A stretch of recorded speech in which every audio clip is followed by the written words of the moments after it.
Welcome to The Explainer. Okay, let's jump right into the absolutely fascinating 40-year live-action evolution of Kara Zor-El. We're going to track the journey of the Girl of Steel from her very first cinematic appearance all the way to her highly anticipated future in the DCU. And along the way, we're going to uncover how her on-screen presence has constantly shifted to reflect the exact era she was made in.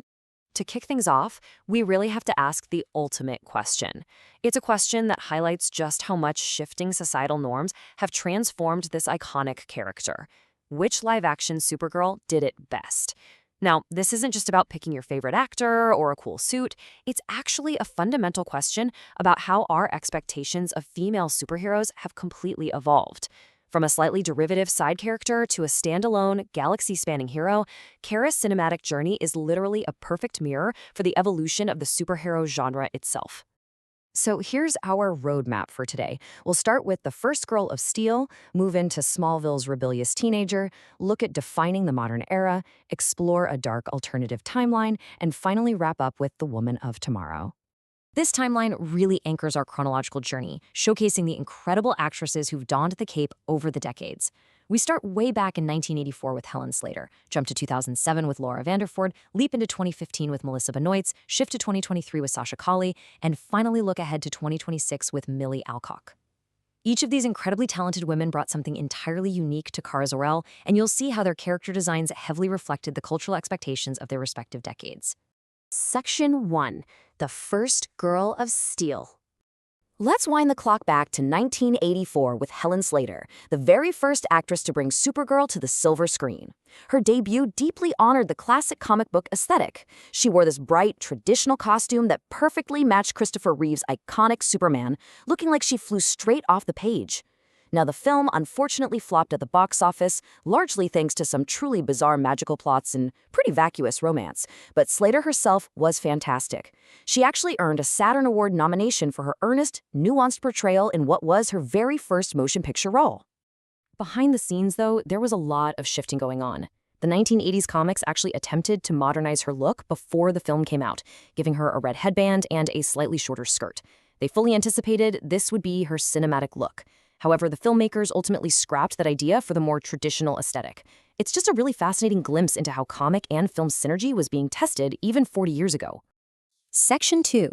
Smallville's Rebellious Teenager. Fast forward to 2007, and Laura Vandervoort introduced a totally fresh television dynamic in the hit series Smallville. This version of Kara brought a really compelling twist to the whole mythology. Because she was trapped under a dam in suspended animation for 18 years after her ship crashed, this Kara was chronologically older but physically younger than Clark Kent. So when she finally wakes up, she was basically a rebellious teen who struggled with Earth's culture. She wasn't just a wholesome hero right out of the gate.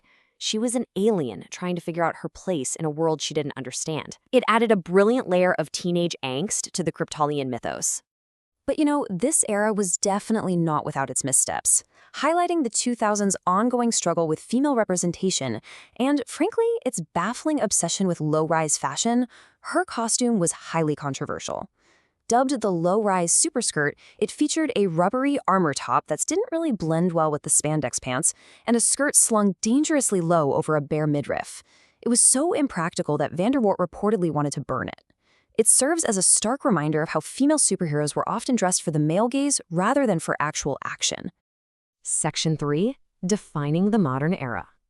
In 2015, everything changed. Melissa Benoist took flight for a massive 6-season television run, and the CW series was brilliantly self-aware right from the start. It directly criticized the historical sexual fetishization of female superheroes in its very first pilot episode.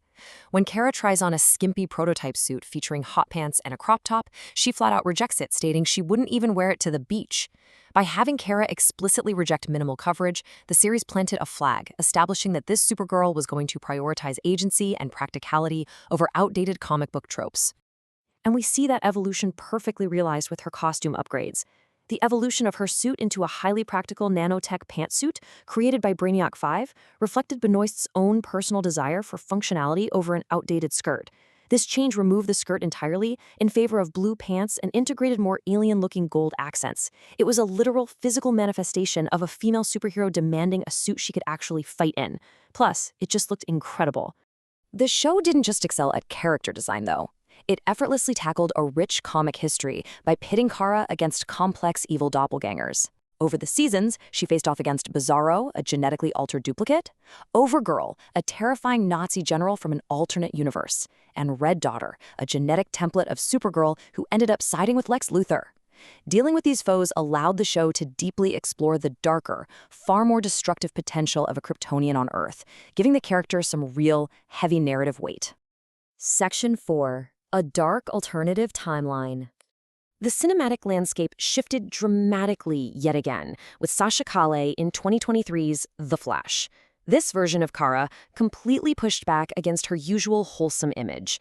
Intercepted by the government and imprisoned in a Siberian facility, she leaned into a much tougher, angrier characterization due to years of Soviet experimentation.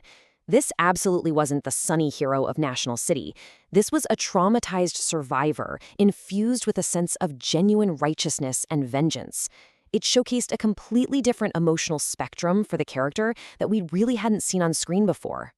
Comparing her cinematic origins shows exactly how much the superhero genre has matured over the decades. I mean, we go from the 1984 origin, a bright fairy tale fantasy featuring a floating Argo city and a magical omegahedron, straight to the 2023 origin where she's imprisoned in a dark, military-driven Siberian facility. That stark contrast perfectly highlights the broader cultural shift toward gritty science fiction that grapples with heavy themes like trauma and exploitation. Section 5.